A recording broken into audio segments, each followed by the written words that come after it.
नमस्कार दोस्तों, यूपीएससी उत्कर्ष में आपका बहुत बहुत स्वागत है। आपको पता है असम से एक और राज्य बनना है।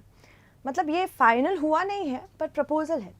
प्रपोजल इनफैक्ट खुद असम राज्य के एक सेक्शन से आया है। चलिए बात कर लेते हैं इसके बारे में। बहुत कुछ जानना है आज हमको एग्जामिनेशन के पर्सपेक्टिव से। और आपको मैं एक गारंटी देती हूँ कि छठी अनुसूची इतनी न्यूज़ में आ चुकी है कि छठी अनुसूची पे एक क्वेश्चन आपको ज़रूर देखने को मिलेगा। छठी अनुसूची वही अनुसूची है जिसके अंतर्गत जो भी ऐसे क्षेत्र हैं जहाँ पर आदिवासियों की संख्या ज़्यादा है उनको संरक्षित किया जाता है। संरक्षित किस हिसाब से? संरक्षित उनके जो डिफरेंट कस्टम्स, ट्रेडिशंस, उनके खुद के कुछ कानून होते हैं, कुछ उनका व्यक्तिगत जैसे कि मैरिज, लैंड, इन सब का एक चलाने का तरीका होता है। तो उनके लॉस को किसी भी प्रकार की हानि ना हो, गवर्नमेंट उन्हें छठी अनुसूची में रखती है। और छठी अनुसूची में कौन कौन से राज्य हैं? आसाम, मेघालय, त्रिपुरा, मिजोरम। आसाम, मेघालय, त्रिपुरा एवं मिजोरम, ये सारे क्षेत्र हैं। ठीक है, तो आसाम ये हो गया आपका, आसाम, फिर मेघालय, यहाँ पे फिर आपका त्रिपुरा छोटा सा ये, और फिर मिजोरम। तो इतने क्षेत्र आप याद रखिएगा, ये छठी अनुसूची में है। ठीक, छठी अनुसूची में आप देख ही रहे होंगे कि त्रिपुरा एक ऐसा राज्य है जो तीनों ओर से कहाँ से घिरा हुआ है? ये बांग्लादेश से घिरा हुआ है। तो ये भी आप याद रखिएगा, क्योंकि यूपीएससी ना ये सारे मैप बेस्ड क्वेश्चन जरूर पूछती है। दूसरी चीज़ मैं ये बताऊंगी, हर मंडे को शाम को 4 बजे हम मैप सेक्शन ला रहे हैं, तो मेक श्योर वो आप देखें। ठीक है, और ये है हमारा प्यारा सा अरुणाचल प्रदेश। एक बार मैप देख लीजिए, क्योंकि बहुत बार होता है कि पूर्वोत्तर भारत को आप एकदम इग्नोर करते हैं, देखते भी नहीं हैं। देखो कल के दिन आईएएस बन जाएंगे, हो सकता है पूर्वोत्तर भारत में आपका स्टेशनिंग हो, आपका वहाँ पे काडर बने, तो इसलिए याद रखेगा। ये अरुणाचल प्रदेश, नागालैंड, मणिपुर, मिजोरम। अब इनमें से अगर मैं आपसे पूछूं कि छठी अनुसूची में कौन कौन से राज्य हैं? छठी अनुसूची में आसाम, ठीक है, असम, मेघालय, त्रिपुरा और मिजोरम। ठीक है, याद रखिएगा। अब आसाम के अंदर ही बोल रहे हैं कि एक अलग से राज्य बनाएंगे। देख लेते हैं इसके बारे में भी, क्योंकि चर्चा का ही विषय है भाई। अगर राज्य बन रहा है हमारे देश में एक और, तो जानना तो पड़ेगा ही। पर देखते हैं ये फाइनल होता है कि नहीं। देखो, नया राज्य बनाना एक बहुत ही बड़ा क्वेश्चन सरकार के लिए हो जाता है यहाँ से, कि एडमिनिस्ट्रेटिव पर्सपेक्टिव से भी देखती है सरकार कि एडमिनिस्ट्रेशन में कहीं कल के दिन कोई प्रॉब्लम तो नहीं है। ऐसा ना हो कि एक राज्य बनाने के बाद 50 और राज्य पूछने लगे कि भाई हमें भी बनाओ, हमें भी बनाओ। तो ये भी दिक्कत है, पंडोरा बॉक्स खुल जाता है। बहुत सारे राज्य कहेंगे कि हमारे अंदर भी बहुत सारी कमियां हैं, इधर यहाँ ये प्रॉब्लम चल रही है, वहाँ वो प्रॉब्लम चल रही है, एक राज्य आप और बनाइए। तो यहाँ पे इतनी सारी प्रॉब्लम्स हैं, तो राज्य जनरली सरकार बनाती नहीं है अनटिल एंड अनलेस बहुत ज़्यादा दिक्कतें बढ़ रही हों, तब तक नहीं।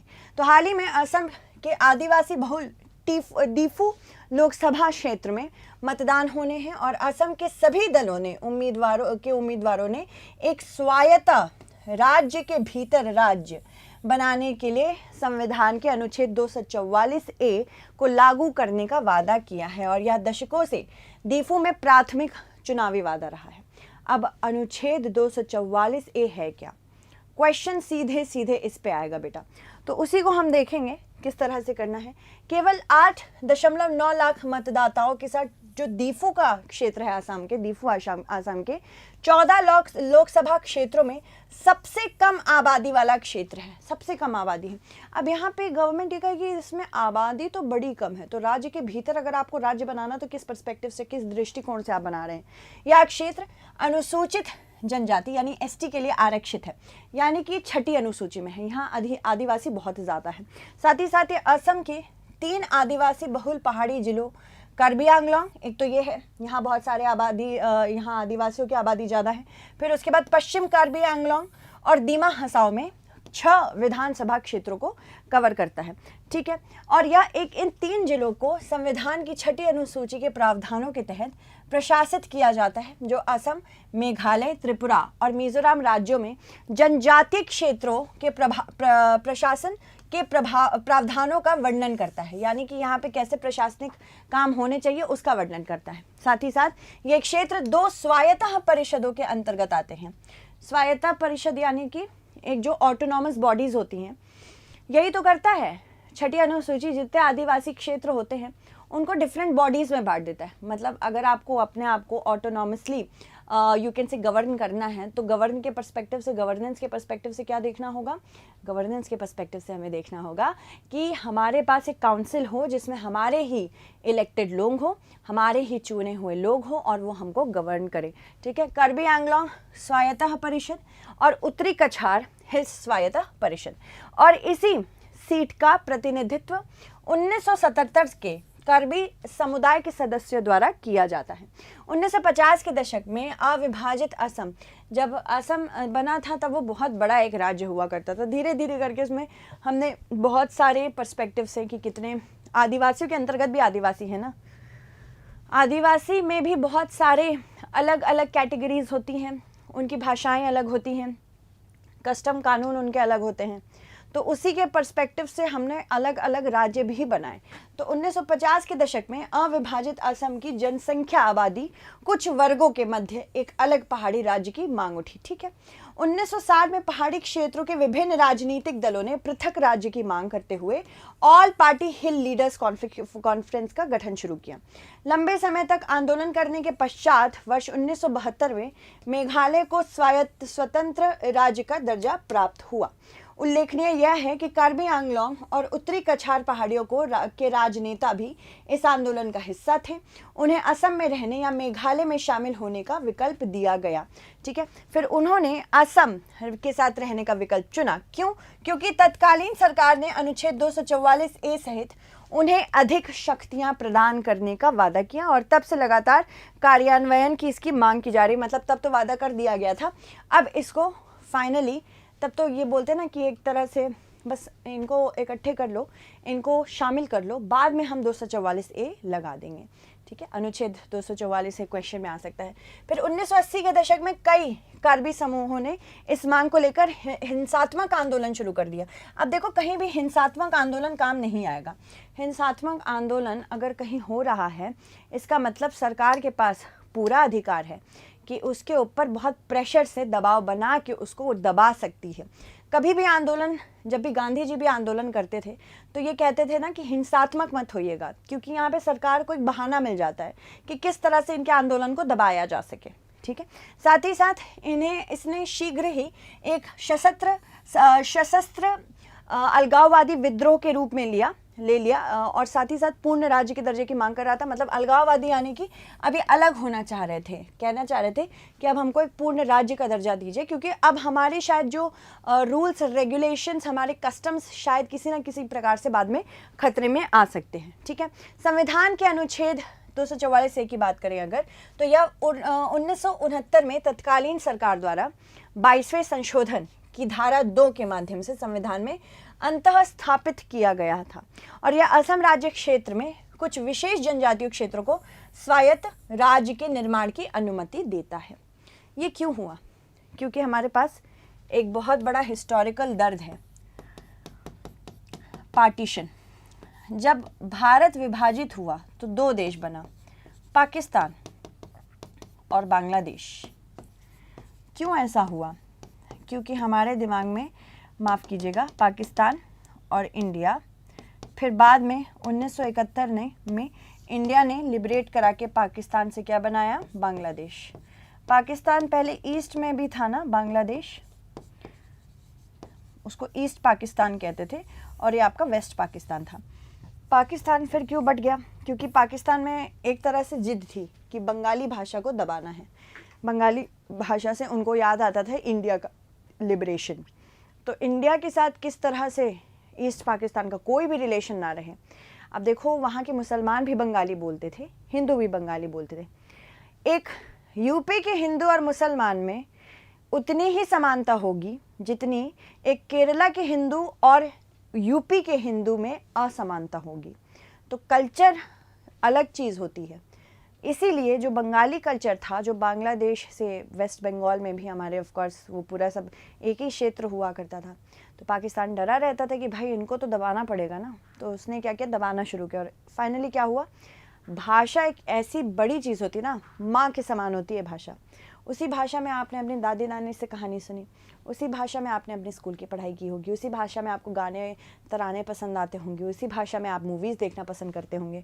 तो ये सारी चीज़ें बेटा, जब भाषा पे कोई क्वेश्चन करता है ना, इसलिए भाषा बहुत ही इमोशनल इशू होता है। हम जनरली इसको ये नहीं चाहते कि नहीं ज़बरदस्ती भाषा, यू कैन से ज़बरदस्ती अगर हम किसी भी भाषा को थोपने की कोशिश करें तो लोग पसंद नहीं करेंगे, या मेरी भाषा को कोई इन्फीरियर बताए तो मुझे पसंद नहीं आएगा। भाषा माँ के समान होती है, ठीक है, तो माँ को ऐसे दबते हुए कोई नहीं देखना चाहता, ये ध्यान रखिएगा। इसलिए यहाँ पे पार्टीशन हुआ। इंडिया ये जानता था कि अगर किसी को अपनी भाषा, अपने कस्टम, अपने किसी भी एक ऐसी इमोशनल इशू को लेके कोई दबाव अगर बनाएगा तो वो अलगाववादी हो जाते हैं। और अलगाववाद से बचने के लिए फिर हमने ये कहा कि भाई हम स्वायत्ता का निर्माण कर देते हैं, आगे बढ़ते हैं। इसके तहत स्थानीय विधानमंडल या मंत्री परिषद या दोनों के गठन का भी प्रावधान किया गया। अनुच्छेद 244A आदिवासी क्षेत्रों में अधिक स्वायत्त शक्तियों के लिए उत्तरदायी है, जबकि छठी अनुसूची के तहत गठित स्वायत्ता परिषद को कानून एवं व्यवस्था से संबंधित अधिकार क्षेत्र प्राप्त नहीं है। यहाँ पे इतना सुंदर सा ये मेंस का स्टेटमेंट बन सकता है, ये फिर से सुनिए। जब हम 244A की बात करते हैं तो इसके तहत स्थानीय विधानमंडल जो है या मंत्री परिषद या दोनों गठन का भी प्रावधान किया गया है। फिर अनुच्छेद 244A आदिवासी क्षेत्रों में अधिक स्वायत्त शक्तियों के लिए उत्तरदायी है, पर अगर हम बात करें छठी अनुसूची के तो यहाँ पे कानून एवं व्यवस्था जो गठित स्वायत्त परिषद है उसमें ये अधिकार क्षेत्र प्राप्त नहीं करते हैं। संविधान की छठी अनुसूची हम जानते हैं इसमें कौन कौन शामिल है, असम, मेघालय, त्रिपुरा, मिजोरम। यहाँ पे जितने भी आदिवासी क्षेत्र हैं उनको संरक्षित किया जाता है। तो ये 2-3 चीज़ आपको ध्यान रखनी है, ठीक है। इनको विशेष अधिकार प्राप्त है। ये विशेष प्रावधान संविधान के अनुच्छेद 244 क्लॉज 2 और अनुच्छेद 275 क्लॉज 1 के तहत पहचान प्रदान किए गए हैं। असम में डिमा हसाओ, कार्बी आंगलोंग तथा पश्चिम कार्बी आंगलोंग और बोडो प्रादेशिक क्षेत्र के पहाड़ी जिले इस प्रावधान के तहत शामिल हैं। और छठी अनुसूची से संबंधित राज्यों में जनजातीय क्षेत्रों के लिए स्वशासी जिलों के गठन का प्रावधान किया गया है, जिसमें क्या कौन और आना चाहता है? लद्दाख। लद्दाख एक केंद्र शासित प्रदेश है। अब इसकी वजह से, केंद्र शासित प्रदेश होने की वजह से दिक्कत यहाँ ये आ रही है कि जम्मू कश्मीर को भी तो हमने केंद्र शासित रखा, पर जम्मू के पास खुद की लेजिस्लेटिव असेंबली है, पर यहाँ पे क्या है कि लद्दाख के पास खुद की लेजिस्लेटिव असेंबली नहीं है। अगर आपके पास खुद की लेजिस्लेटिव असेंबली नहीं है तो आप इलेक्ट किसको करेंगे? और ये भी आदिवासी क्षेत्र हैं, ये चाहते हैं कि हमको भी अपने आप को स्वायत्त किसी प्रकार से हम अपने ऊपर शासन करें, स्वशासी बनना चाहते हैं, पर हो नहीं पा रहा है, ठीक है। यदि किसी स्वशासी जिले में भिन्न भिन्न अनुसूचित जनजातियां हैं तो राज्यपाल ऐसे क्षेत्र या क्षेत्रों को स्वशासी प्रदेशों यानी ऑटोनॉमस रीजन में विभाजित कर सकता है। सो राज्यपाल को जनजातीय क्षेत्रों से संबंधित स्वशासी क्षेत्रों में किसी क्षेत्र को शामिल करने तथा उपवर्जित करने की भी शक्ति प्राप्त है। ये ध्यान देना, यूपीएससी से एक बाइफर्केशन क्वेश्चन बना सकती है। साथ ही नए स्वशासी जिले के गठन, क्षेत्र में परिवर्तन, 2 या अधिक स्वशासी जिलों या उनके भागों को मिलाकर एक स्वशासी जिला बनाने तथा नाम या सीमा के परिवर्तन से भी शक्ति संबंधित राज्यपाल को देती है। वर्तमान की स्थिति अगर जाने तो फरवरी 2021 में गुवाहाटी में मुख्यमंत्री की उपस्थिति में एक कार्यक्रम के दौरान कार्बी आंगलोंग जिले के 5 आतंकवादी समूहों ने औपचारिक रूप से हथियार डाल दिए गए थे। तब यहाँ पे एक नीड थी कि डिप्लोमेसी और वायलेंस साथ नहीं हो सकते, समझे? मतलब अगर आपको बातचीत करनी है उसके साथ आतंकवाद नहीं चल सकता, ये बताया गया था। वस्तुतः यहाँ का संपूर्ण राजनीतिक समुदाय आज भी इस क्षेत्र को स्वायत्त राज्य का दर्जा देने की मांग कर रहे हैं, और ये मांग पूर्ण होगी कि नहीं ये तो वक्त ही बताएगा। साथ ही साथ जनवरी में असम के एक राजनीतिक दल तथा स्वायत्त पहाड़ी जिला निर्वाचन क्षेत्र के प्रतिनिधित्व के केंद्र को एक ज्ञापन सौंपकर अनुच्छेद 244 को लागू करने की भी मांग की थी। उसके बाद फरवरी में कर्बी समूह ने आत्मसमर्पण के बाद गृह मंत्री के समक्ष इस मांग को प्रस्तुत किया। यद्यपि अभी तक इन क्षेत्रों के लिए केवल एक विशेष विकास पैकेज का ही वादा किया गया है, जिसकी वजह से इनके अंदर थोड़ी बहुत तो ऐसी भावना है कि इन पर ज़्यादा ध्यान नहीं दिया जा रहा है। चलिए, भारतीय संविधान में वर्णित छठी अनुसूची का वर्णन करें तथा उन कारणों का उल्लेख कीजिए जिसकी वजह से असम में स्वायत्तता की मांग उठ रही है। साथ ही साथ ये एक प्री का भी क्वेश्चन हम दे रहे हैं आपको। अनुच्छेद 244 ए के संदर्भ में निम्न कथनों पर विचार कीजिए। अनुच्छेद 244 ए वर्ष 1969 में तत्कालीन सरकार द्वारा 22वें संशोधन की धारा 2 के माध्यम से संविधान में अंतः स्थापित किया गया था। यह असम राज्य क्षेत्र में कुछ विशेष जनजातीय क्षेत्रों को स्वायत्त राज्य के निर्माण की अनुमति देता है। इसके तहत स्थानीय विधानमंडल या मंत्री परिषद या दोनों के गठन का भी प्रावधान किया है। तो कौन सा कथन सत्य है यह आपको मुझे बताना होगा कमेंट सेक्शन में। आई होप आपको आज की क्लास पसंद आई हो। Thank you so much everyone for watching. Stay updated.